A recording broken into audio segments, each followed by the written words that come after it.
Hello friends, welcome back to my YouTube channel score.adda1। आज हम NCERT grade 9 science के question answers करने वाले हैं, जिसमें हम chapter number 5 the self fundamental unit of life के क्वेश्चन आंसर्स देखेंगे विद एक्सप्लेनेशन। पार्ट में मैं ऑलरेडी बना चुकी हूँ जिसमें मैंने सारे ब्लू क्वेश्चंस कवर किए थे सेम चैप्टर के, और अब सेल चैप्टर का पार्ट 2 के क्वेश्चन आंसर्स हैं जो आपके एनसीईआरटी के बैक साइड के क्वेश्चन आंसर्स है वो। Question number 1. Make a comparison and write down ways in which plant cells are different from animal cells. हमें plant cells का differentiation बताना है animal cells में। आइए देखते हैं। पहले हम explanation देखेंगे, उसके बाद हम इसकी language देखेंगे। First part, that is cell wall. Cell wall is present in plant cells. Animal cells के पास cell wall नहीं होती है।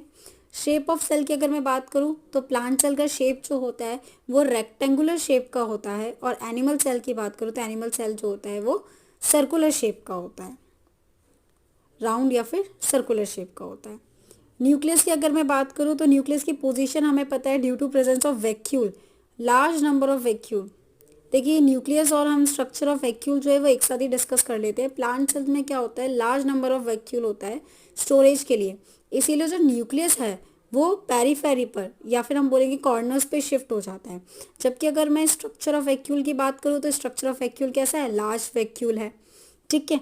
और सेम अगर मैं एनिमल्स की सेल की बात करूँ तो एनिमल्स में क्या होता है, एनिमल्स में वैक्यूल स्मॉल साइज के होते हैं, और इसी वजह से जो इनका न्यूक्लियस है वो सेंटर में है, ठीक है। लाइजोसोम्स की अगर मैं बात करूँ तो लाइजोसोम्स प्लांट्स में शायद ही प्रेजेंट हो, रेयरली होता है, बहुत रेयर केसेस में लाइसोसोम्स प्रेजेंट हो प्लांट में, पर एनिमल्स में ये प्रेजेंट होते हैं। प्लास्टिड्स की बात करूँ, एज वी नो प्लास्टिड्स जो हैं वो कहाँ पर प्रेजेंट है, प्लांट सेल्स में प्रेजेंट है, एनिमल सेल्स में प्रेजेंट नहीं होते।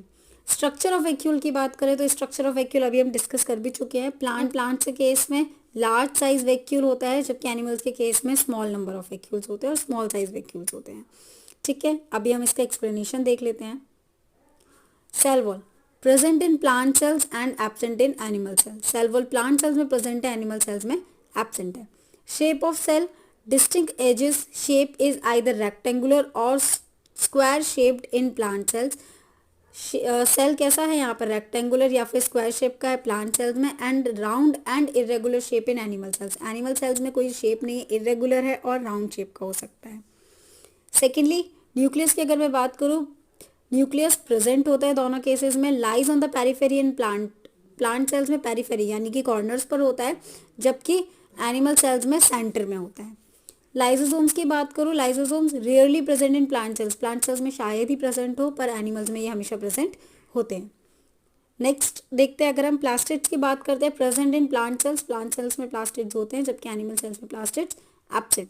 स्ट्रक्चर ऑफ वैक्यूल्स की बात करूँ, सिंगल और a few large vacuole that is located in a central in plant sales. Plant cells में सेंटर में लार्ज साइज का वैक्यूल होता है, जबकि एनिमल्स में स्मॉल नंबर्स के वैक्यूल्स प्रेजेंट होते हैं, ठीक। आई होप आपको ये क्वेश्चन समझ में आया होगा।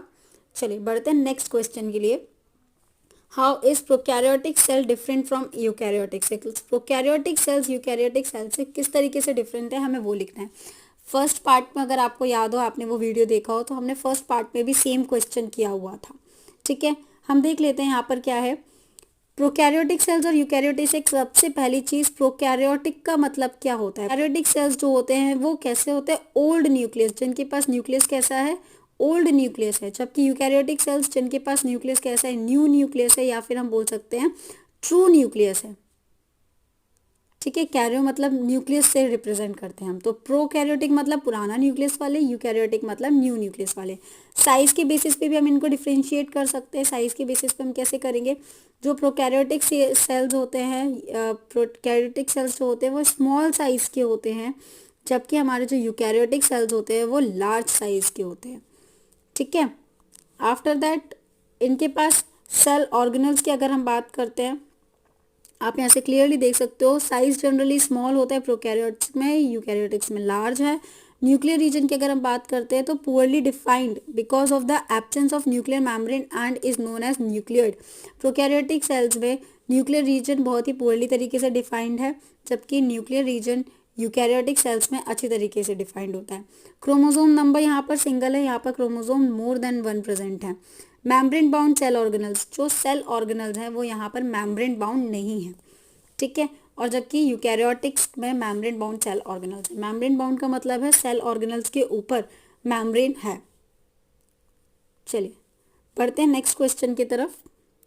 Question number 3, what would happen if the plasma membrane ruptures और ब्रेक डाउन। क्या होगा अगर प्लाज्मा मेम्ब्रेन रप्चर हो जाएगी, खराब हो जाएगी या ब्रेक डाउन हो जाएगी। देखिए जैसे कि हम जानते हैं प्लाज्मा मेम्ब्रेन एक बहुत ही इंपॉर्टेंट रोल प्ले कर रही है, ठीक है ना। प्लाज्मा मेम्ब्रेन को हम और क्या बोलते हैं, प्लाज्मा मेम्ब्रेन को हम एसपीएम भी बोलते हैं। अब क्या फुल फॉर्म होता है एसपीएम का, अगर आपको नहीं पता आप जाके फर्स्ट वीडियो देखिए, और अगर आपको पता है तो आप अभी कमेंट सेक्शन में कमेंट करके मुझे बताइए एसपीएम का फुल फॉर्म क्या होता है। तो प्लाज्मा मेम्ब्रेन को हम एसपीएम भी बोलते हैं, और इसका फंक्शन क्या होता है, ये सिलेक्ट करके चीज़ों को अंदर लाती है, ठीक है ना। जैसे कि मैंने आपको ये लास्ट वीडियो में भी बताया हुआ है, ये हमारी जैसे प्लाज्मा मेम्ब्रेन होगी, और यहाँ पर हमारे पास अलग अलग कंपोनेंट्स हैं। फॉर एग्जांपल वाटर है, गैस है, वायरस है।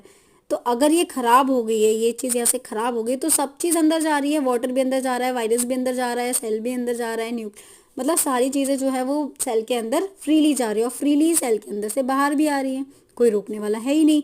तो इसी वजह से ये हमारे सेल के लिए बहुत ज़्यादा ही प्रॉब्लमेटिक हो जाएगा, हमारा सेल खराब हो जाएगा। तो अगर प्लाज्मा मेम्ब्रेन रप्चर हो रही है या फिर ब्रेक डाउन हो रही है, तो सेल के अंदर कोई भी कभी भी घुस सकता है, और या फिर सेल के अंदर का जो मटेरियल है, जो प्रोटोप्लाज्म है, वो सेल के बाहर चला जाएगा। तो उस तरीके से प्रोटोप्लाज्म क्या है, प्रोटोप्लाज्म एक लिविंग मटेरियल है। जब वो सेल के अंदर से बाहर चला गया तो सेल क्या हो जाएगा, डाई हो जाएगा, सेल विल डाई। चलिए देख लेते हैं हम इसको। If plasma membrane ruptures or breakdowns, then molecules of some substances will freely move in and out of the cells. Molecules जो हैं वो कभी भी अंदर या बाहर आ सकते हैं फ्रीली, कोई उन्हें रोकने टोकने वाला नहीं है। As plasma membrane act as a mechanical barrier, plasma membrane किसकी तरह वर्क करता है, एक बैरियर की तरह वर्क करता है। Exchange of material from its surrounding through osmosis और diffusion in a cell won't take place. जो एक्सचेंज हो रहा था अभी मटेरियल का उनके सराउंडिंग्स के साथ, वो अब नहीं होगा। Consequently, the cell would die due to the disappearance of protoplasmic material. साथ साथ जो प्रोटोप्लाज्मिक मटेरियल, जो प्रोटोप्लाज्म फिल्ड है आपके प्लाज्मा मेम्ब्रेन के अंदर, वो भी क्या हो जाएगा, डिसअपियर हो जाएगा, और सेल क्या हो जाएगा, डाई हो जाएगा। ठीक है जी, आया समझ। चलिए नेक्स्ट क्वेश्चन देखते हैं हम। What would happen to the life of a cell if there was no Golgi apparatus? अगर गोल्गी apparatus नहीं होगा तो फिर सेल के साथ क्या होगा। बहुत इजी क्वेश्चन है। देखिए गोल्गी apparatus 3 तरीके के फंक्शन करवाता है, प्रोटीन्स का, स्टोरेज ऑफ सब्सटेंस का, पैकेजिंग ऑफ सब्सटेंस का, एंड मैन्युफैक्चर करने का। क्या करता है ये, स्टोर करता है चीज़ों को, फिर उन्हें पैकेज करता है, उन्हें चेक करता है, और अगर उनमें कोई चीज़ करेक्शंस होने हैं तो वो करेक्शंस करता है, मैग्नीफाइज कर देता है, और मैन्युफैक्चर करके वो आगे की तरफ डिलीवर कर देता है। अगर गोल्गी अपैरेटस नहीं होगा तो ये सारी चीज़ें नहीं हो पाएंगी, ठीक है। साथ साथ में हमने पढ़ा हुआ है गोल्गी अपैरेटस जो है वो लाइसोसोम्स का फॉर्मेशन कराने में भी हेल्प करता है। तो अगर गोल्गी अपैरेटस नहीं होगा तो लाइसोसोम का फॉर्मेशन भी नहीं हो पाएगा। एक बार देख लेते हैं हम। The Golgi apparatus consists of stacks of membrane-bound vesicles whose functions are storage of substance, packaging of substance and manufacturing of substance. Golgi apparatus के कुछ functions है, स्टोरेज करने का, पैकेजिंग करने का और मैन्युफैक्चरिंग करने का। Without the Golgi apparatus, the cell will disabled from packaging and dispatching materials that were produced by the cells. Cells को वो सारी चीज़ें नहीं मिल पाएंगी जो गोल्गी apparatus क्या कर रहा था, पैकेज करके और डिस्पैच कर रहा था, एक जगह से दूसरी जगह पहुंचा रहा था, वो सारी चीज़ें सेल को नहीं मिल पाएंगी। The Golgi apparatus involve in the formation of cells, Golgi apparatus cells के फॉर्मेशन में भी हेल्प कर रहा है। इसीलिए अगर गोल्गी अपैरेटस नहीं होगा cell will not produce, cells produce नहीं होंगे। कौन सा सेल्स प्रोड्यूस नहीं हो रहे हैं, यहाँ पर लाइसोसोम्स की बात हो रही है, ठीक है। चलिए देखते हैं next question. Which organelle is known as powerhouse of the cell. Powerhouse of the cell कौन है और क्यों है, दो क्वेश्चन पूछे जा रहे इसमें, कौन और क्यों। As we know powerhouse of the cell कौन है, माइटोकॉन्ड्रिया। माइटोकॉन्ड्रिया, हम माइटोकॉन्ड्रिया को हम powerhouse of the cell बोलते हैं। तो और क्यों बोला जाता है माइटोकॉन्ड्रिया को powerhouse of the cell. Mitochondria क्या करता है, एनर्जी प्रोवाइड करता है। किस फॉर्म में एनर्जी प्रोवाइड करता है, एटीपी के फॉर्म में एनर्जी प्रोवाइड करता है।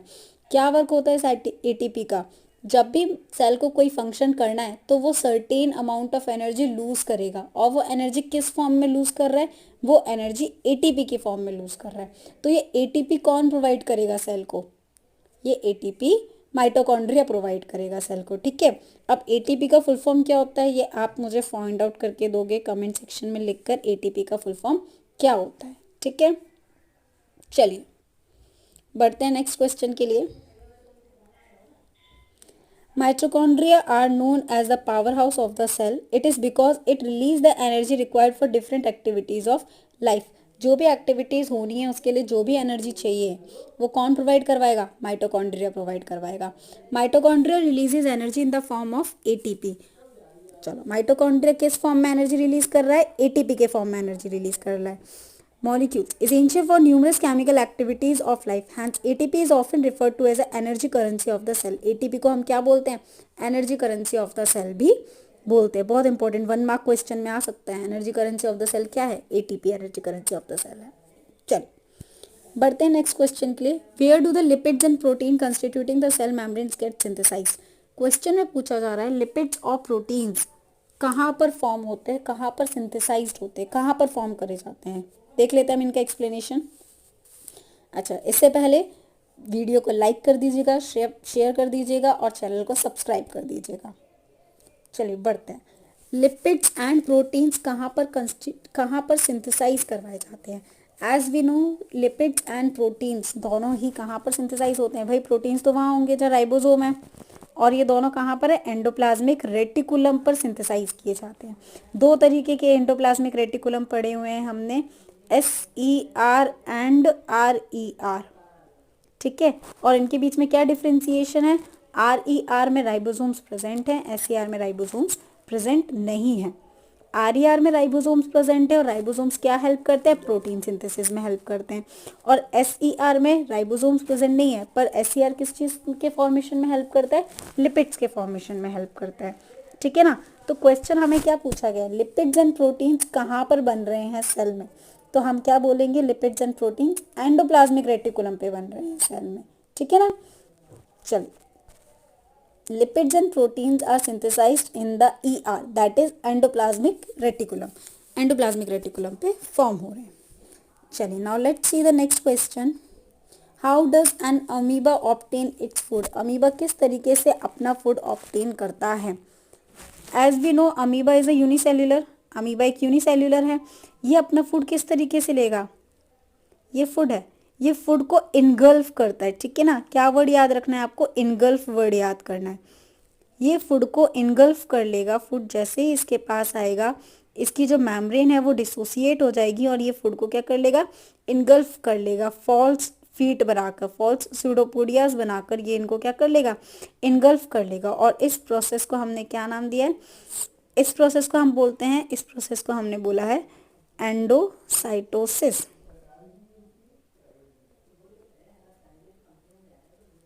ठीक है। चलिए देख लेते हैं इसका explanation. Through the process of endocytosis an amoeba obtain its food. कौन सी प्रोसेस से लेता है, एंडोसाइटोसिस से लेता है। As it cell membrane is flexible enough, food particles are engulfed forming a food vacuole girdling which is assisted by the pseudopodia.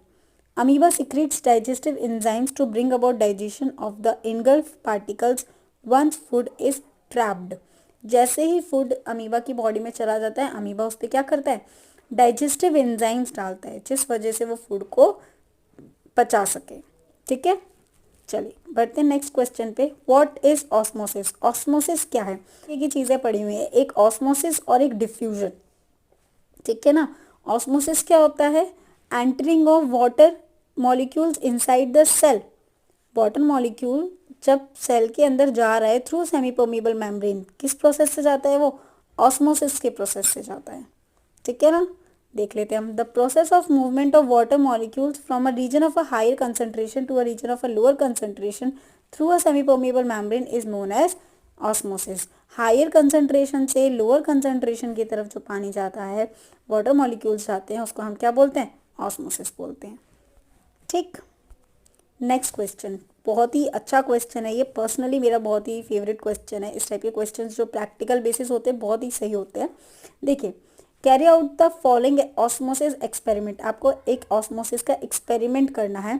Take 4 peeled potato halves and scoop each one out to make potato cups. आपको 4 peeled potato लेने, छिले हुए potatoes लेने हैं और उनको क्या करना है, स्कूप ईच वन, स्कूप मतलब उनमें होल कर देना है, जैसे एक वो टंकी बन जाती है उस तरीके से एक टंकी बना लेनी है। One of these potato cups should be made from a boiled potato, और एक किससे बनना चाहिए, बॉइल्ड पोटैटो से बनना चाहिए। For each potato cup is a ट्रॉ containing water, और हमें उसमें क्या करना है, एक वाटर लेना है, हमें वाटर भी लेना है, ठीक। कीप कप ए एम्प्टी, आपने जो ए पोटैटो लिया है उन सब पे लेबल कर दीजिए ABCD, ए वाले को हमें खाली छोड़ना है, ठीक है। Put 1 teaspoon sugar on a cup B, cup B वाले में हमें शुगर रखनी है, सी वाले में सॉल्ट रखना है, एंड डी वाले में जो बॉइल्ड पोटैटो है उसमें भी हमें शुगर रखनी है, ठीक। क्या होगा, कीप दिस फॉर 2 आवर्स, इनको हमें 2 घंटे के लिए छोड़ना है। फिर हमें देखना है explain why water gathers in the hollowed portion of B and C, B and C potato में पानी क्यों आया है। देखिए ये हमारे पास A, B, C and D potato है, इस तरीके से हमें इसको ऐसे खाली छोड़ना है, ऐसे टंकी बनानी है हमें इन पर, ठीक है ना।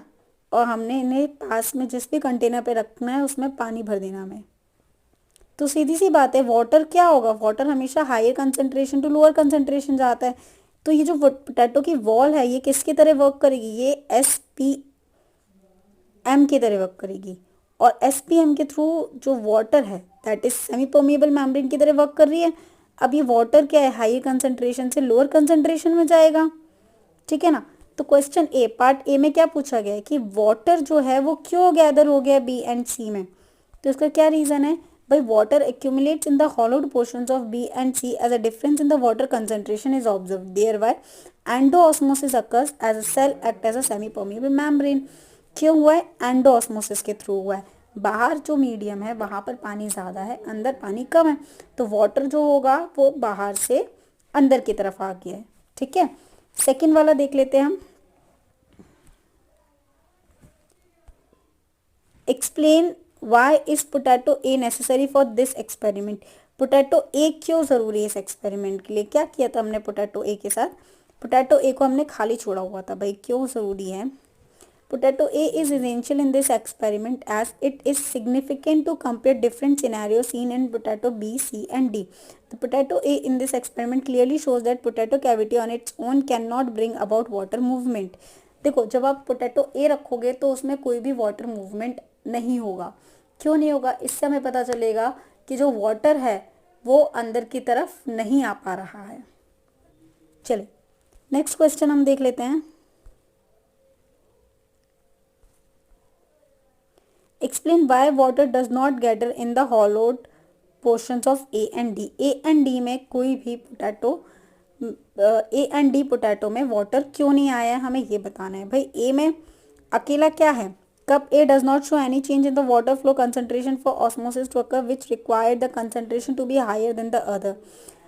अंदर का कंसंट्रेशन जो है वो बाहर के कंसंट्रेशन से क्या होना चाहिए था, कम होना चाहिए था, बट यहाँ पे ऐसा कुछ भी नहीं है, अंदर कोई भी कंसंट्रेशन नहीं है, तो इसी वजह से बाहर का पानी जो है वो अंदर नहीं आ पाया है। Cells in cup D are dead, जो कप डी के सेल्स हैं वो कैसे हो चुके हैं, डेड हो चुके हैं। Thus there is no existence of semipermeable membrane, इसीलिए वहाँ पे सेमी परमिएबल मेम्ब्रेन है ही नहीं, जिस वजह से वाटर जो है वो अंदर की तरफ नहीं आ पा रहा है। ऑस्मोसिस डज नॉट अकर, इसी वजह से ऑस्मोसिस नहीं हुआ, ठीक। आगे समझ में, चलिए नेक्स्ट क्वेश्चन करते हैं हम, which type of cell division is required for growth and repair of body and which type is involve in the formation of gametes. Growth and repair of body के लिए कौन सा टाइप का cell division चाहिए और formation of gametes के लिए कौन सा टाइप का डिवीजन चाहिए, ठीक है जी। चलिए as we know growth of cell, जो एक सेल से ही दूसरे सेल्स बन रहे हैं, फिर वही और 2 सेल्स बनाएंगे, फिर वही और 2 सेल्स बनाएंगे, जिसमें हमें नंबर ऑफ क्रोमोसोम्स को चेंज नहीं करना है।